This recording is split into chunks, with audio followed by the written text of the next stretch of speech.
What is up, Jabronis? JJ back here with Coop, talking a little NASCAR, Dega Day, as some cool people call it. I did forget to splash the NASCAR intro screen. So mistakes are made. This show already is off to a great start. Bathroom enjoyer, is Uncle Dunk gay? It's a complicated question. No, the answer is no, or maybe a better answer is not yet. Like, I don't, not yet is probably the best answer. But no, all in good fun. Always appreciate a little good fun banter. Gavin, well, JJ, not sure how you top. Yeah, I mean, I think it was a good show for Holden, Gavin. I'll be honest. The fact that Holden, first of all, moved the show along pretty well, and kind of was able to shine in certain ways and other, and then go dark in other ways. But a good show for him nonetheless. But looking forward to talking a little Talladega. What's up, Jeremy? Sorry we started a little late. Did run late from the baseball show. This was not Coop's fault. This was my fault. What's up, Britt? How's everything? All right. So without further ado, let's talk on this. One of the bigger races, of course. Everybody always loves the super speedways, right, Coop? And I know our boy Jason's not on this video. And he won't be today. But he, of course, as always, did post his free article on Run Pure Sports, entire breakdown of Talladega. And look, we always know especially if you watch his sheets, he gives you the track history, what type of scorers, whether it's dominators or value plays from the back that end up in the optimal, talks on all that stuff from where they start from, how often they've landed in the optimal, and then even provides you a little cheat sheet where he talks on drivers he's going to be higher owned on, drivers he's going to fade, drivers that are good pivots. And then, of course, even gives you a double core GPP and cash. It is completely free. Head over, check it out. But as for this show, as we often do, we will run through Coop's playbook where he goes through all the potential. Oh, wow, look, Coop, we did it different today, huh? Started out with place differential. So right at the top, it starts with place differential, which is a good thing because at Talladega, I mean, Dominator points really don't even matter. Of course they matter. You know what I mean, though. But overall, upside drivers, risky plays, key fades. Look, let's be honest. I mean, we're going to talk through this, but in reality, to win tournaments today, you need drivers that actually finish the race. It just seems forever. You get one big whooping crash and 18 drivers go out. But either way, that's what makes this fun. A lot of extra variance with this race. And the sport already has its own variance to begin with. But Coop, walk us through a little bit of the track, maybe some things you're looking for coming in. Obviously, odds are scattered all over the place for these races. So what are some things you're looking for this Talladega, maybe versus others in the past? So before we get started, is that some new paraphernalia around your neck? I haven't seen that. So I switch it up a bit. I do have a little different colored chains. Little black chain today. Darkness, trying to find that inner demon in me. But yeah, changed it up a bit. So glad you noticed. Thank you. Yeah. So anyways, Talladega, as you said, not much on the Dominator points. They are important. They help the drivers up front, gain some points. And if they stay away from, the accidents, it's obviously a tremendous help. If they end up getting caught into it, it helps them, leverage some of their points that they're going to lose. But overall, it's, irrelevant. The fastest laps, you'll have one or two drivers get 10. The majority of the field will get at least one, but it's so spread out. And then laps led is the bigger one. And, it all just depends upon what type of racing we see. If they go too wide for most of the race, even, single file, which would be horrible, you could see one or two drivers, get 30, 40, 50 laps led. But if they go three wide, you're going to see all kinds of different leaders. So it just really depends upon what type of racing we see. In the past, Talladega hasn't been as violent as what Daytona has from a wreckage carnage type of perspective. The track is a lot wider than what Daytona is.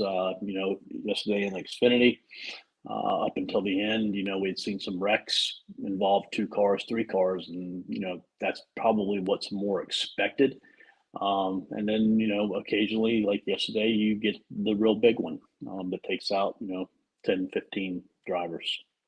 So I think you got to play it in kind of different ways. Even if there's limited wrecks, place differential is still the way to go, because that's how you're going to be able to gain the majority of your fantasy points within this race. So, but if we do see limited wrecks, it does bring the drivers who start, let's say fifth, sixth, up to 12th, 13th into play much more.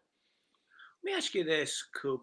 These races, you often try to see same teams kind of line up and then, not let anybody get in their little path.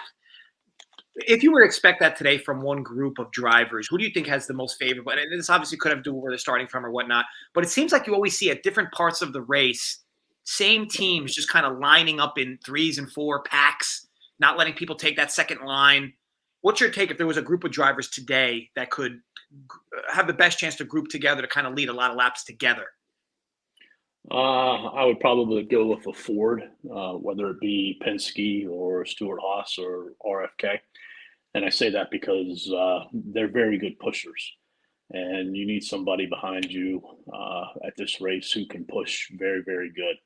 And they've shown to be able to do that in Atlanta, at Daytona. And that's all very good for like the first 75% of the race, even maybe 80% of the race.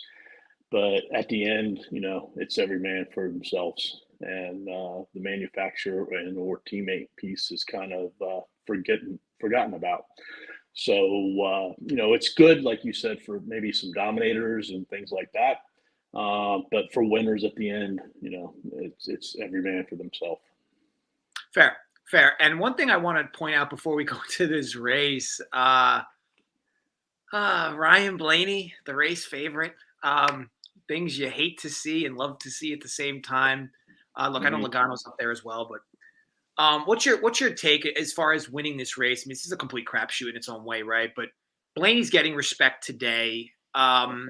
What's your take? I'm sure we'll talk on him as we go, but Blaney's always a popular guy on these shows for many reasons. What's your take on him today and the fact that he's actually a favorite in a race? He's a 2-time winner here. He's done very good. So, he has as good of a chance to win this race as anybody else. If you really look at it, 10 of the last 15 races here have been won by a Ford. I think 13 of the last 14 races here have been won where you start in the top 6 rows, so in the top 12. But it's a crapshoot, man. Just depends upon how it all plays out, man. You spin the wheel and pick some drivers.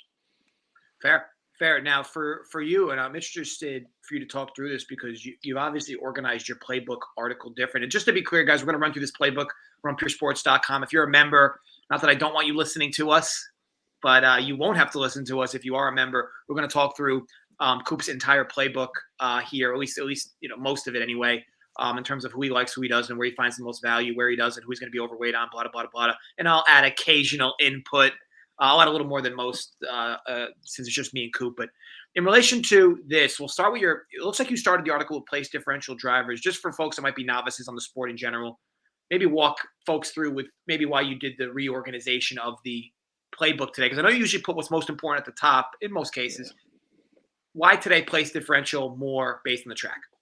I ignored the Dominator piece because, it's impossible really to pick out who's going to dominate this race because of how it runs. And 2, it's kind of irrelevant for the most part, depending upon how the race plays out. I think 6th place is the highest I've ever seen a starting driver be in an optimal lineup, whether it be at Talladega or Daytona. So, you can play those drivers starting in the top 10, but I would be very limited on them. And I would also not play more than one in the top 10. So that's kind of why, I skipped the Dominator piece. The top 10 drivers I'm going to end up fading, starters at least. Cool. Good to know. On this list, so now we'll begin to talk on the place differentials. A bit of a crapshoot too, and ownership needs to be discussed for certain folks because guys that are like going to see a decent amount of chalk ownership, man, if there was a race to fade chalk ownership, this is probably the one, or even maybe a little more aggressive super speedway. But I think you kind of know what I mean.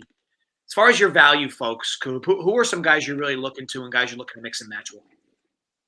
Well, Chase Elliott, Corey LaJoie, Stenhouse, Zane Smith, they're probably going to be four of the highest owned drivers, because they start 29th on back. They have good, super speedway pedigree, except for maybe Zane Smith. But I mean, I think the guy's good enough at his age to where, he can get it done. And you're going to see a lot of people play two of them in their lineup, three of them in the lineup. And, that's all great for cash. But when it comes to GPP, I think you got to, alleviate how many you have in your lineup because not all of them are going to end up performing. I think it would be crazy to, fade them, but being underweight on them, I could see. Corey LaJoie, is going to get a lot of ownership, but he hasn't done nearly as well at Talladega than what he has at Daytona. But if he still gets a 13, 14, 15 place finish, he's going to score, quite a few points.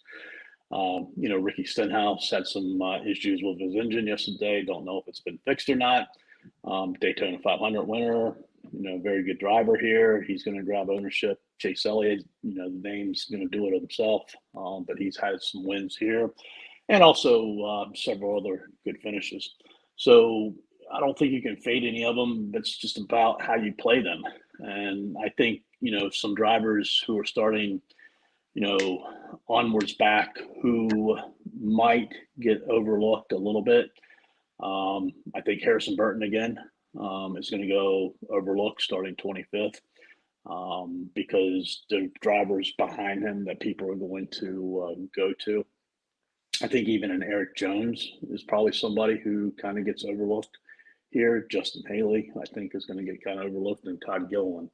I think those are kind of the four pivots, if you're looking for drivers starting 24th on back to either pivot off of the chalk or have one or maybe even two of them in your lineup with one of those chalk drivers.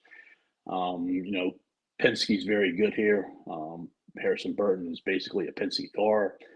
He did very good at the Daytona 500. He was up there at the front, kind of bailed out with 15 laps left somewhere in that ballpark, with some issues or whatever. But he has the ability to do it. Eric Jones, great super speedway driver, has the ability to do it.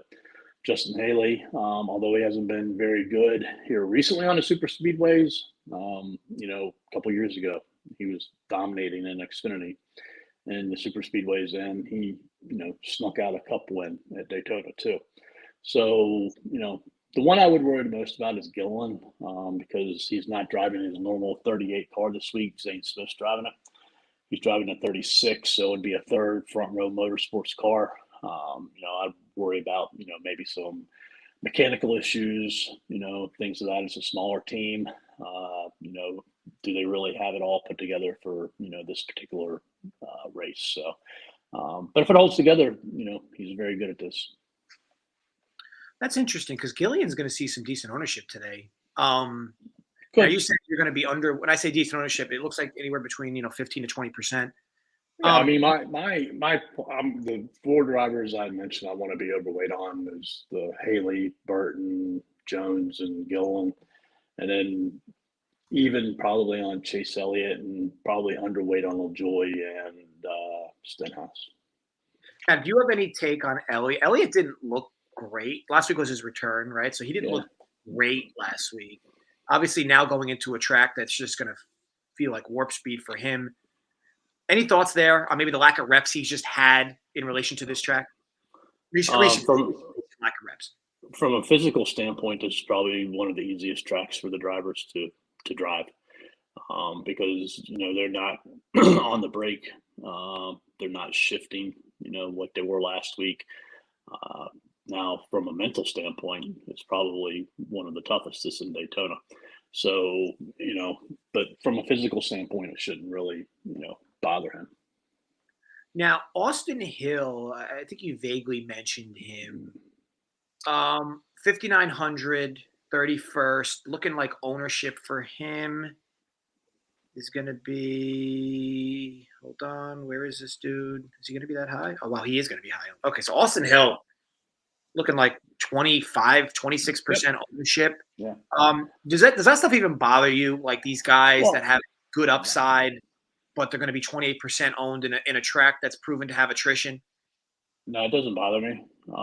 It all comes down to how you play them.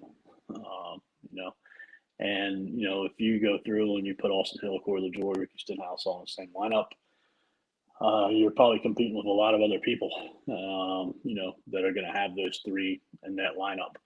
So, I think it just comes down to how you play them, and like I said, it could come down to where, Austin Hill finishes 15th, Corey LaJoy finishes 16th, and, it's one or the other, not both of them in your lineups that makes the difference.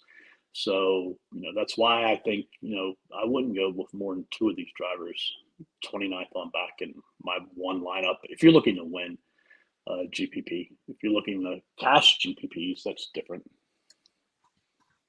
So you think, because it's an interesting point, right? Because this is your typical track where place differential matters more than much else. And place differential matters every week. But this week, super speedways, it matters a ton, especially with the added attrition, extra accidents. Guys don't care about the Dominator points as much. You're saying still, though, despite that 2 max from 29 backwards that you'd have in lineups? I mean, it all depends upon how wild it gets, If we get wild like we did yesterday, yeah, then probably 3, maybe 4. But if we've seen what we've seen in the past, several races here at Daytona where the cautions are limited, and the other piece is the majority of the accidents that happen come mid of the field to the back, especially when there are 2 or 3 cars involved in them. So yeah, I mean, I think you just got to play it in different scenarios, like a showdown, different type of way you think it's going to hit. Now, Ricky Stenhouse really stuck it up my ass 2 weeks ago because I said I would never pay $9K for Ricky Stenhouse, and there was just accidents galore, and Ricky Stenhouse ended up in the top 5 because of it, because all he did was just dodge accidents. In this scenario, though, he's again priced right around where I don't like playing him, but he's going to see decent ownership and deservedly so. How much Stenhouse you going to have today? I'll be underweight on him. Probably 15%, somewhere in that ballpark. But while we're talking about Ricky Stenhouse, shout out to our guy last week who took down the GPP. I think it was a 444, where he won 20K, and he had a 3% owned Ricky Stenhouse, in his lineup. And started 16th. Took a lot of guts to play him. Not much upside, not a great track, that he's on. And, he played the strategy game last week and, did a nice pit strategy, which put him up front. He was able to hold on, and that's the difference maker, what that guy won last week. Yeah, and I'll say this much. Like, I know, I guess as we look, like Zane Smith, are they all around the same odds? There's a lot of people. There's a lot of drivers back there, that people can choose from, which is going to keep, their ownership. They're going to be chalky, sure, but they're not going to be like uber chalky. Yeah, I guess I just don't. I mean, I know you're saying, I'm more or less referencing Gavin. I know you're saying Austin Hill's going to be 15%. I just find it hard to believe that he's only going to be 15%. I mean, the ownership numbers I'm seeing are over 20 or sub 20. You have a guy. I think the driver who's back there like 29th, let's say through 35th, that gets overlooked is Noah Gragson. Because I think people will play Chase Elliott because he's Chase Elliott, Ricky Stenhouse because of what he's done, LaJoy because of what he's done, Zane Smith because of his name, his starting position, things of that nature.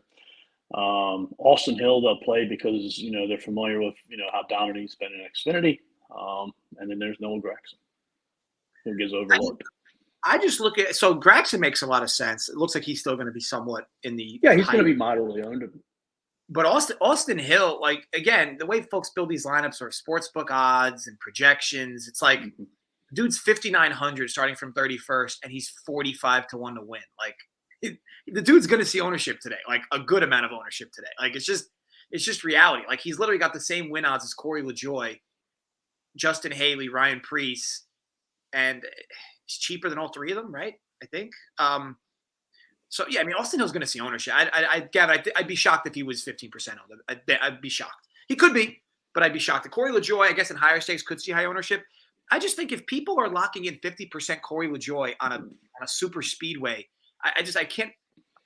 I could be wrong. I just find it crazy people are locking anybody in a 50% ownership on a super speedway.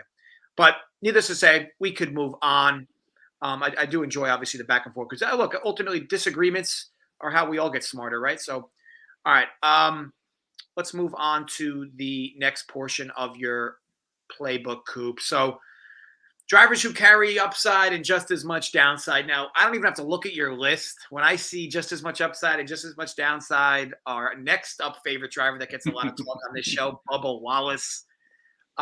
These are his types of tracks, but as we say every week, it just seems like something random always goes wrong with Bubba Wallace. Happened again last week. Was racing good. I don't know if it was I think he was speeding, right? It was speeding in the. I think speeding? so. Something in the pit stop. It's just always something, and it's always different, and it's always tilting because it does look like every week he has a good car. Like it's not like he hasn't had good cars. Like it looks like every week he's got a good car. Bubba Wallace, his type of track, and I'm sure I know. And now I'm looking, I see he's on your list. Talk a little bit on him, and then let's go through this list. Yeah, so these drivers are kind of the difference makers for me. When you look at like from the 11th starting position of Kevin Harvick to the 23rd starting position of Ross Chastain, and they carry upside because they do have some place differential upside, especially starting in the late teens to the 20s. But they also carry the downside because if they get caught up in an early wreck or have some issues, they can bury you because they can lose quite a few place differential points from that aspect. But the piece that I like about it is all of them are going to be moderately to low owned with the exception of one driver, and that's Brad Keselowski. Keselowski starting 20th. He's a huge winner here, I think 6 times. And, he did very good at Atlanta, had very good results at Daytona, from the speed perspective. He's going to be probably the highest owned driver starting, in that 15th to, let's say, till we get back to Alex Bowman in 27th. And, is another driver, and you just got to decide how you want to play him. But he's definitely, on my radar.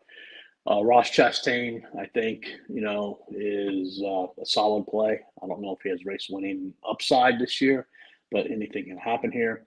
But I really like Suarez. I like McDowell. McDowell's going to get overlooked because people are going to go with Jones. They're going to go Burton, Haley. Those drivers starting farther back. Kyle Busch, William Byron, Austin Cindric, Ryan Preece. I don't have a problem playing 2, even 3 of these drivers within your lineup. If we don't see a lot of attrition and they get up there, they very easily could have, get what you need. But the piece I like about it is, let's say like a Corey LaJoy or Ricky Stenhouse, who's probably going to be 2 times, maybe 3 times, depending on the driver of the ownership of some of these. Let's say they finish 20th or 21st. And let's say a Kyle Busch, finishes 4th. Kyle Busch is going to score more points than what they are. You can throw pricing away because pricing means nothing in here. You're basically looking for points. So, one of these drivers to start 15th, let's say 21st, 22nd, they get up there in the top 5. You play them versus, an Elliott, a LaJoy, and all that. You're going to be golden. So, that's why I think you got to look at some of these drivers are in this range. Now, McDowell's a very interesting piece, right? He's 6,900 starting 21st, 40-1 odds to win. Because of that, he's not going to see, to your point, Coop, as much ownership as, say, other folks would. So it's crazy, like how starting position really dictates the ownership. Because let's say, if McDowell was starting where LaJoy is, and LaJoy was starting where McDowell is, the ownership will be, basically flip-flopped on the 2. It really doesn't matter, your name, the pedigree, or whatever. It's more about the starting position than anything. Now, I know we talked on place differential a bit, and Elliott's name came up. To be clear, like at the top range, right? So like it's hard to pay 10K for a driver on this track. Logano, Blaney, Elliott. We'll throw Hamlin in there because he's at the pole. Out of them, who are you going to be the most overweight? It's going to be Elliott because of the place differential. Oh yeah. I'm not going to have any of Hamlin or Logano or Blaney. I don't think, I'll be honest too, like I think you can easily grab any driver starting inside the top 10 that's over 9K, which is really only 4 drivers.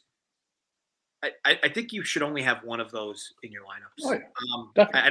I don't see how they have enough upside points wise. Like, granted, sure, it can happen, but like, man, the idea that 2 of these dudes inside the top 10 make it in the optimal, that start inside the top 10 that are over 9K, make it in the optimal, I just think is very, very low percentage. And I think if you're just kind of randomly picking names, I think you could organically put 2 or 3 of these guys in the same lineups. I don't think you should have more than one.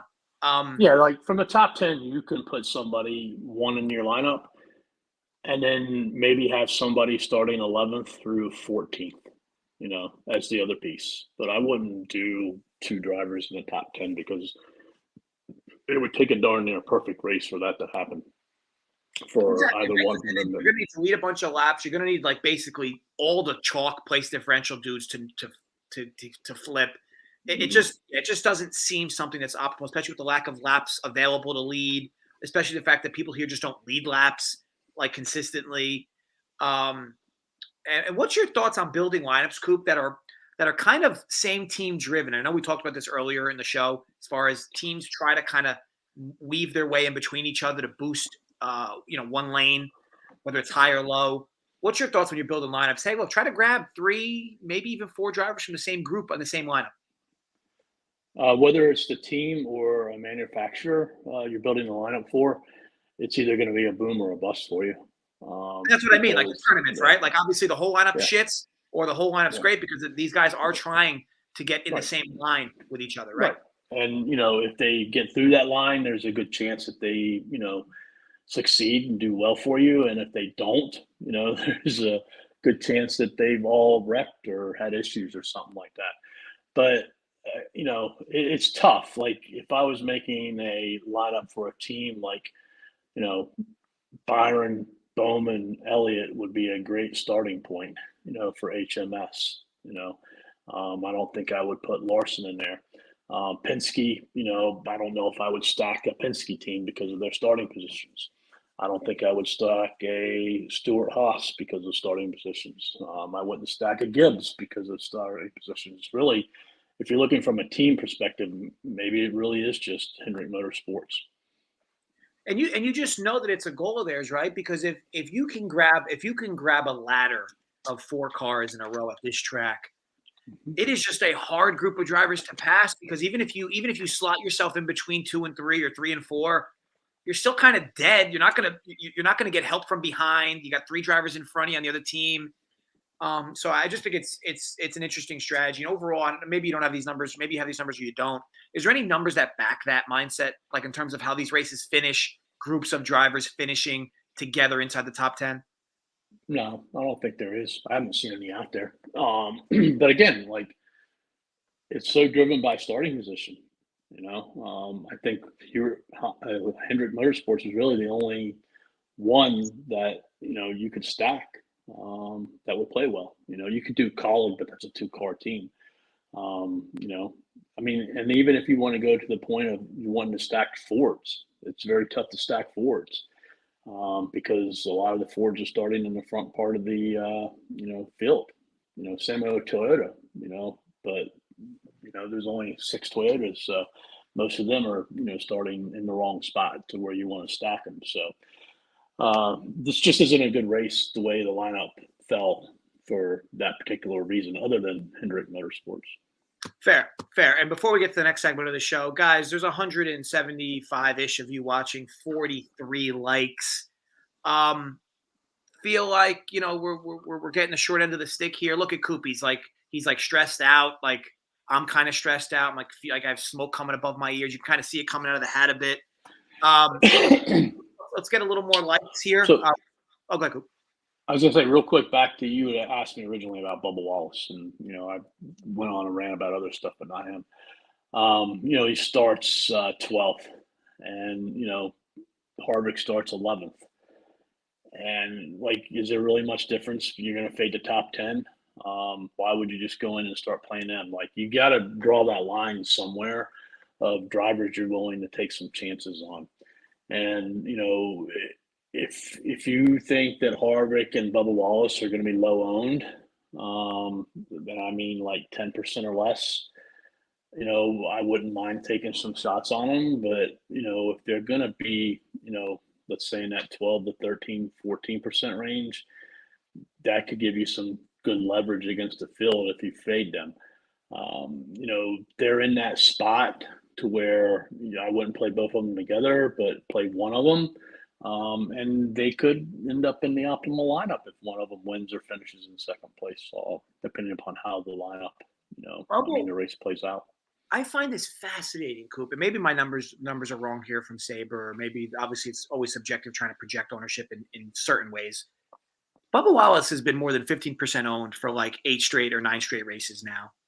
And on a super speedway, he's going to be less than 15% owned. I know he's not racing well. I know things continue to go wrong with him. Mm-hmm. But what do you think that's about? Starting position is all it's about. That's all it comes down to. Yeah, I find that fascinating. So I'm definitely going to. I mean, if he was 20th or 21st, his ownership would be like Brett Keselowski's going to be. I look at it like this, and of course, it's a race where 2 drivers that I love to be overweight on when they're below projected, where they're below we'll call them my Mendoza line of ownership. Ryan Blaney's 10%, Bubba Wallace 12, 13%, 14%. These are guys I just kind of organically have to be overweight on, just based on my approach to this sport. And JJT mentions Chastain 100% today. To me, he's another driver that's like struggling to land himself in optimals. Like, granted, he's been somewhat consistent. I think 4 of the last 5 races, he's gotten 45-ish DK points, which, look, if you told me right now, would you take 45 out of Chastain at this track? You probably would. But what's your thoughts on, I guess, kind of my thought on the ownership projections there with Blaney, who's more or less the projected favorite, who's going to be 10% owned. Obviously, the upside's not there. He'd probably need to win, right? At his starting position, he'd probably need to win or get in second at his price. Yeah, depending upon how the race, flows out, and then he needs some Dominator points too. But I think Hamlin, Blaney, and Logano will all fall in the 15 to 20% ownership range. Oof, I think that's so. I think that's now look, in the higher dollar stuff, I think their ownership will be lower. But in like the $10, $15, the $4, whatever, I think that's 15 to 20%.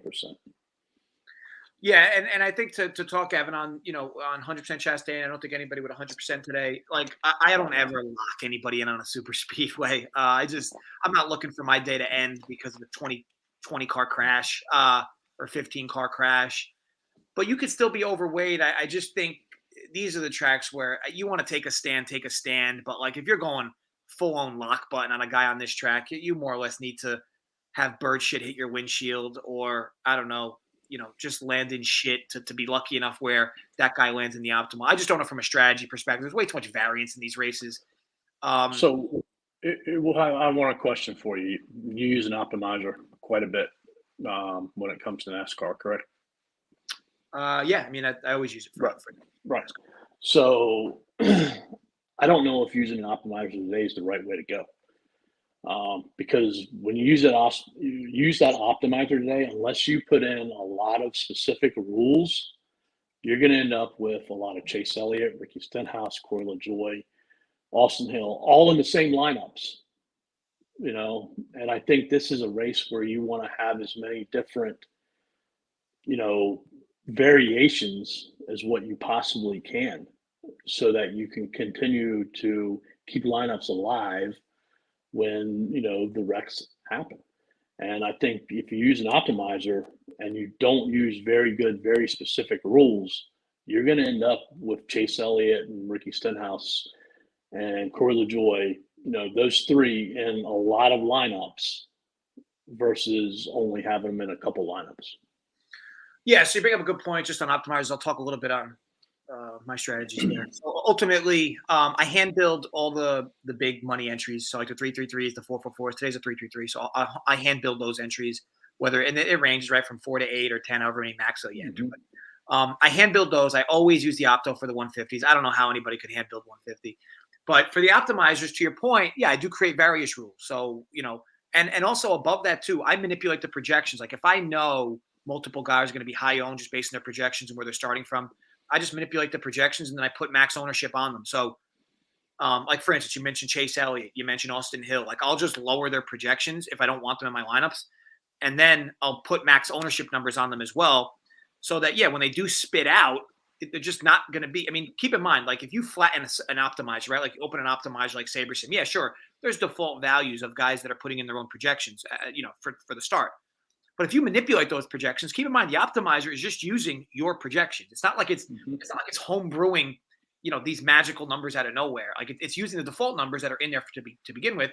If you manipulate those numbers, it's going to manipulate the outcomes. So, if to Coop's point, if you don't want as much mesh, create a rule where, hey, look, I only want one of the following 4 drivers in every lineup, maximum. Some lineups don't even need it, but no more than one of the following drivers in every lineup. And then you tweak the projections from there. And then when the optimizer spit, you're never going to have a lineup with more than one of those drivers in any of the lineups. It's just, again, it's all algorithm and math driven.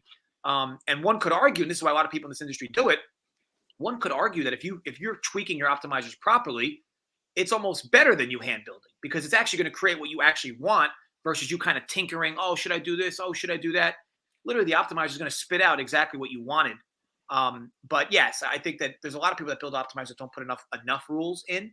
Yeah. But if you create this is a race where you got to put in a lot of rules, a lot.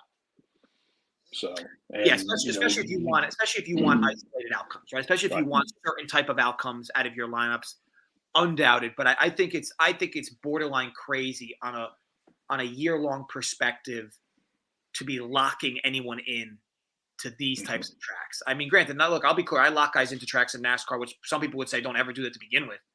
But these tracks, I just think it's crazy. I think it's just a recipe it's a recipe. Let's say you do these for eight races a year, 6 races a year, whatever it is. It's just a recipe for 5 of those 6 for you to be drawing dead, and possibly one of the 6 where you hit the optimal, or one of the 6 where your guy didn't burn you. So yeah, I think I agree with you, Coop, there that it's difficult. When hand building lineups, what do you look to get the max points? I will tell you this: when hand building, I think above all else, you're leveraging ownership and you're leveraging game style, right? And by game style, it's more game theory. If you're hand building, you're more or less, you don't want everybody to be place differential. You don't want everybody to be dominators. You're kind of mixing and matching. You almost break apart the slate. Break the slate. You break apart the player pools, and you're more or less saying, well, I know I want 2 dominators, so I'll put those 2 in. I know I want 3 value guys from the bottom for place differential. And that 6th driver can be anybody unique. But when you are hand building like that, it's a little different at this track because ownership's so scattered. But in tracks where ownership is pretty top heavy, you want to make sure if you're hand building that you do have one guy that's going to be under 10% owned. You do want to make sure you have 2 guys that are going to be in that 15 to 20% ownership. And then if you want to add your chalk guys, add your chalk guys. But you just want to avoid hand building a lineup in a $15 tournament where everybody's 40% owned and everybody's place differential, everybody's dominators. Because from a scripting perspective, like that lineup's dead on arrival. Like if you have a lineup with 6 value guys, right? You're more or less don't even watch the race. You're just hoping for a crazy amount of accidents. Like if you're just hoping, you're hoping for guys from the back. And the same thing, even if you take a race that's dominator point driven, you're like, oh, I just want as many dominator points, I want as many guys from the front. So you put 5 dominators in a lineup. That lineup's another lineup's dead on arrival because you're just not going to have enough place differential points to make up for the lack of dominator points you're going to get from those 5 combined drivers. So just kind of think of it like that way when you're hand building. Even still, you need to separate the player pools so that your lineup actually makes sense as a lineup that can win the race. That can win your tournament. People do this all the time. Like I look at lineups that are hand built, and it's like sometimes it doesn't even make sense. Like, and again, it's not a negligence thing. It's more naive. But I just kind of find that portion of it kind of fascinating. How do another thing I find fascinating, we talked about it a couple minutes ago. You were bringing up Blaney and Bubba Wallace. So, like when you get into these higher stakes, and you get this type of race where the people know that place differential is king. Like, are you going to see a really low-owned Brian Blaney and Bubba Wallace in those higher stakes? I think that Blaney's going to be about 10 to 12% ownership today. In the 333, you think he'll hit 10%? He's the race favorite, and he's cheaper than Logano. I think Logano's going to be slightly higher, but I think in the 333, I still think Blaney's going to be about 10% owned because the leader of the race, the race favorite, just always tends to see at least 10% ownership. Gotcha. But I'll be honest, I'd be shocked if he was less than 10%. I mean, I think Logano could be around there, 10, 11%. But to your point, it's Talladega. So the guys that are going to see the chalky ownership are going to be the guys from the back, the guys that offer the ability to win the race and also get you place differential. But also, as far as how about a theory for this slate? On a Saturday, doesn't matter. Highest price guys will be lower owned in high stakes. So, yeah, I think that I will be honest. I think that this race more than any, these types of tracks more than any, I do allow my cap to go to 50K. So I don't, every optimizer I use for NASCAR, I never let the cap go to 50K unless it's a super speedway. Because to your point, Gavin, I know when people are building for super speedways, they know price doesn't matter. So you just get less of those. You get less than you normally would of those lineups that land perfectly square on 50K. You're still always going to get it, but just less than normal. So I do like to leverage a little more of the salary than I normally do. But at the same token, Gavin, I also go backwards further. So let's say on a typical slate, I cap it from 48K to 49.3 or 49.2K, where I want that 700 left on the table for every lineup. Track like this, I will increase it to 50K and I'll lower it to about 46K. So I lower it 2K more so my lineups can have more exposure from the back, but I also allow myself to have more exposure from the front. I think it's a decently optimal way to do it, especially based on how other people build their lineups, where you have more range, but you're still covered at the top angle where most people still aren't. This track, you don't fill up your lineups with salary because there's salary to go around. People don't like playing guys from the top for high priced anyway. So yeah, I think that I have lineups where I leave a lot of salary and I have lineups where I leave no salary and then just a bunch of shit in between because I think that extra exposure, gives you an added chance to kind of also that gives you more lineups, more different lineups. But at the same time, with optimizers, you need a lot of rules. You need a lot of rules to kind of get you where you want to be. So in that 333, what are you limited to? Like 15, 16, 17 lineups, somewhere in that ballpark?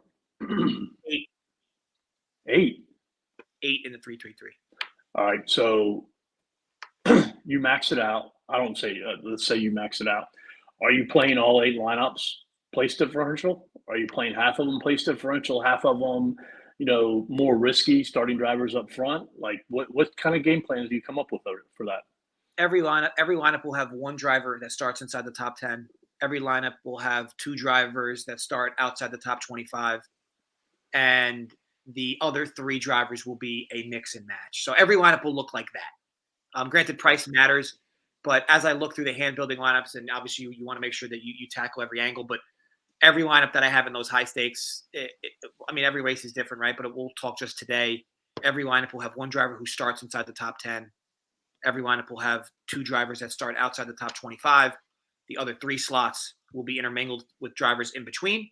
And, maybe an additional value guy from the back, maybe an additional dominator from the front. But it's just kind of how there's not going to, I want to be clear. That's how there's not going to be a lineup that has 5 place differential guys. There's not going to be a lineup that has 4 place differential guy. I'm sorry. There's not going to be a lineup that has 4 dominators because the way I'll build them is that I'll meet that rule criteria manually. I know it's not via an optimizer, but it's not, this isn't rocket science, right? I mean, you look at your lineups. Okay. I have 1 guy outside the top 10. I got 2 guys outside the T25. So I'm kind of where I want to be. And then you just fill out the rest. Now, do you think a lot of other people take their lineups and they'll say, I don't want anybody inside the top 20. I don't want anybody inside the top 25. Do you think that's the majority of, let's say, a third of the lineups, 40% of the lineups within that field in that structure?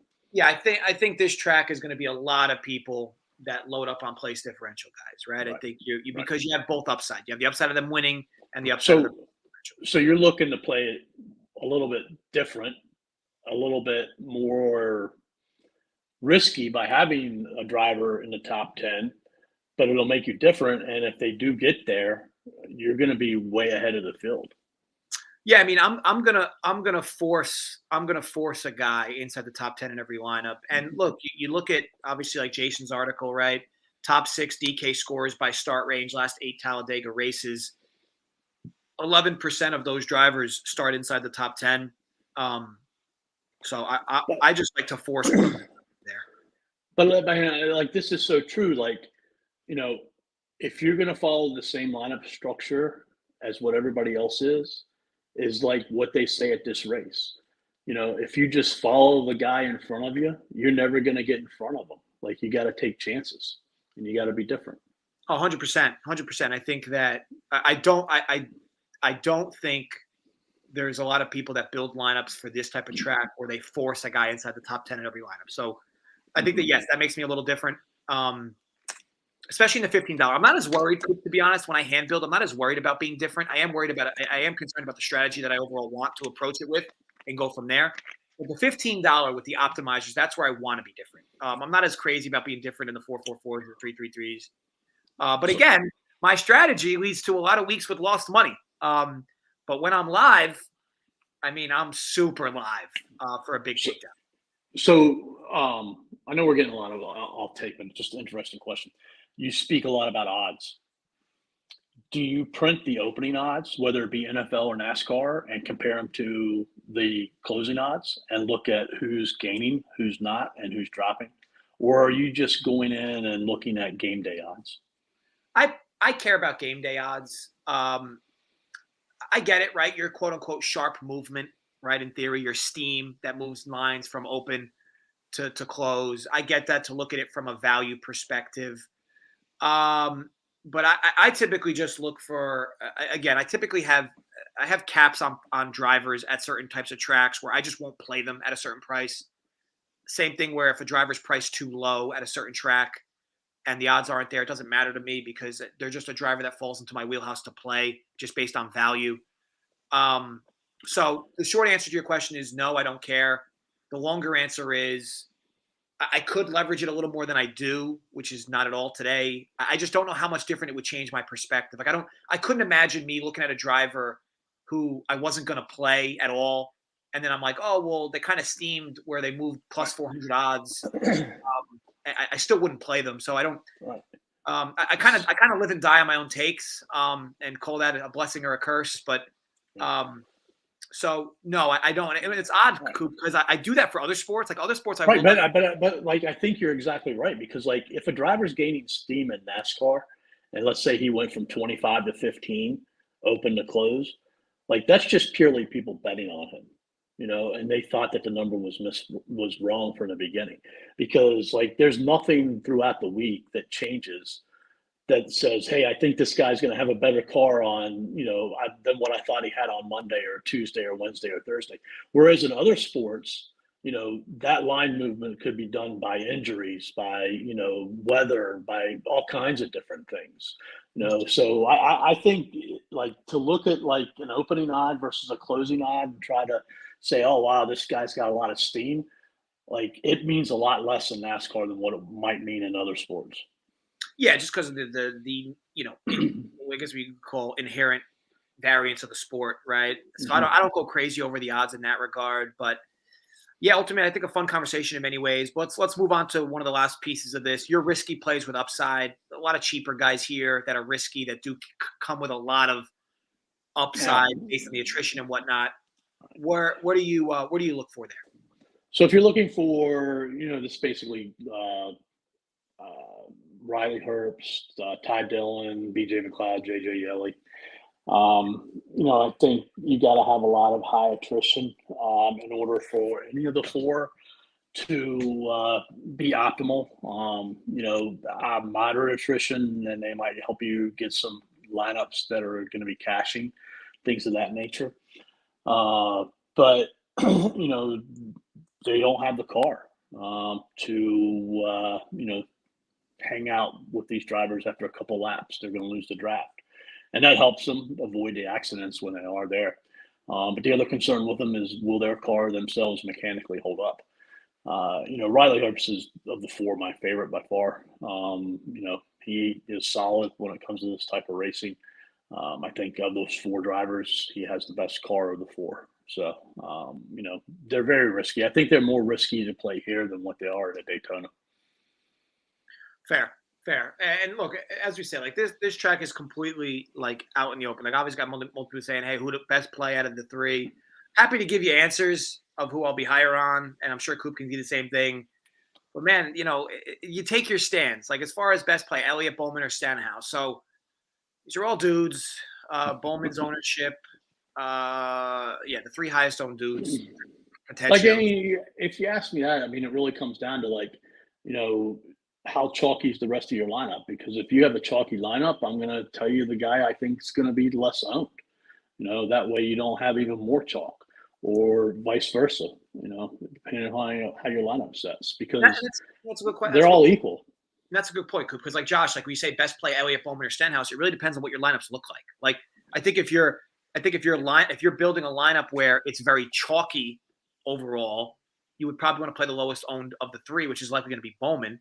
If you have a lineup that's very different, as far as you have a guy that's less than 10% owned, you have a Dominator in there, I would probably play Elliott, because to me, he offers the highest upside on the slate. And I know that Stenhouse is up there, but I think that because of Elliott's win equity, he does offer the highest, to me, upside on the slate based on his price and whatnot.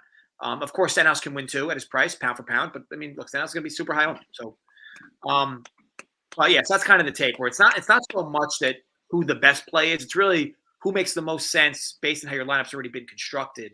But regardless, you still want to have a strategy in mind. Otherwise, you're going to do all this back and forth in your head. Should I do this? Should I do that? Do I pivot? Do I not pivot? Just give yourself a strategy. As far as you got Byron and Blaney. I mean, Blaney's not going to be high owned. Byron. I could see, like, if Blaney wins this race, I could see like a Austin Cindric or a Ryan Preece, and then like a Kyle Busch and a William Byron, like those three of those drivers being on a winning lineup. Because I think if Blaney or Logano win this race, I think we're going to have little attrition. Because I just, the Fords are going to be tough to beat. Also, help us out here, guys. We'll talk on just who we're going to be overweight on leverage wise. If you just get us to 100 likes, there's 200 plus of you watching. We're at 78 likes. Pretty sure an extra 22 of you could like the video more. And don't be afraid too. Once it touches 100, don't be afraid. It touches 100 and you guys are about to hit the like button, then you don't. It can go over 100 likes, right? It's not a. You're not going to jail if it does, right? Get us to 100 likes. We're just going to talk quickly on the fades, and then maybe talk on leverage if we get to 100 likes. But Coop, on a tricky track in general, to fade drivers, who do you think makes the most sense to fade? So I'm fading the top 10. All right. And like I said before, does the 11th and 12th really matter? Is there much difference between 11th and 12th and, let's say, Logano, who's starting 8th? There's really not. But the biggest difference for me is, the ownership piece. Harvick and Wallace should be a lot less owned than what Logano and Blaney are. Is the win equity for Logano and Blaney that much more than a Wallace and a Harvick? Possibly, probably. But I think, if one of them can get it done, that's all that matters. And, anything can happen. We saw Joey Logano come from 5th place on the last lap at Atlanta. It's just a matter of playing the ownership edge for me today. Fair enough. I think that, like, as I look through, drivers that make the most sense to fade, I mean, Christopher Bell makes a lot of sense to fade. However, I don't think anybody's really going to play this dude today. 8%, see, 9%. Well, look, if I would rather play a Ty Gibbs or a Christopher Bell than a Logano or Blaney or Hamlin. And again, it goes back to the ownership piece, because they're going to be so much lower owned. You know, I'm already starting out with a driver that has one of the lowest upsides on the slate. So do I want to compete against 15 to 20% of the lineups that have those three or one of those three drivers in it? Or do I want to compete with, let's say, 5% of, like, they're going to have Ty Gibbs and 5% of that have Chris Bell? I'll take my chances on Chris Bell and Ty Gibbs. Yeah, because I mean, in reality, Coop, who the hell is clicking Ty Gibbs' name today? I mean, look who's around him price wise. Eric Jones, 28 to 1 to win, starting from 24th. Haley, like sub 50 to 1 to win, something like that, starting from 26. Got Allmendinger in there. You got LaJoy behind him, Austin Hill, McDowell above Cindric. I just couldn't even fathom anybody clicking Ty Gibbs' name. But that, again, it'll make you different. The problem is that Ty Gibbs is really going to have to finish, in my opinion, inside the top 5 to be optimal, because look at who he's priced around. Like, he'd have to finish inside the top 5. I mean, granted, maybe if he leads laps, it changes things. But let's say he finishes in 5th, he loses 2 points for place differential, but gets the 5th place ownership points. But I say a guy like Eric Jones finishes in 11th. I mean, Eric Jones is going to be in the optimal and not Ty Gibbs, or has a better chance of being the optimal than Ty Gibbs. It just makes him difficult to click in that regard. But what do you do with a guy like him on a site like today? Gibbs, cheap price, starting in 3rd, could finish T5. Obviously, if things go right. But I think he needs to finish T5 to be an optimal. I won't have any Ty Gibbs, but like I said, I would rather play Ty Gibbs than Denny Hamlin or Ryan Blaney, Joey Logano. That's interesting. That is I'll be honest, Coop. That is a hot take. I mean, he's going to be what, 3, 4, 5% owned? Ty Gibbs? Yeah. Oh yeah, no, he's going to be super low. He's going to be no. So I don't mind it from a pivoting standpoint. I'm just trying to talk on how what would have to happen for him to even be in an optimal today. But one of them has to win to be in the optimal. Basically. Yeah, he will be low. And like I look at Almirola, who's going to see better. Like are we joking? Like Almirola? I mean, what are his? I mean, his odds are 22 to 1. Just the Almirola is an easy fade for me. Well, folks, sad to say we did not get to 100 likes. Granted, we might get there after the fact, but you guys blew it. So shame on you. Got a big race, got lineups to build. Would love to sit and chat and suck off Coop for another hour, but I think we're good. I think Coop's good as well. Look, I appreciate you guys always for chiming in the chat. Always love to the banter back and forth and just talking through certain things. But look, obviously fun race. Build your lineup smarter, not harder. I know it seems simple, right? But don't grind in terms of building all these lineups. Instead, build a smaller pool of lineups in a smarter fashion versus just going all out and randomly spewing lineups out without rules. But with all that said, look, folks, gamble responsibly, stay safe. As always, run pure. We'll see you next week. Good luck, everybody.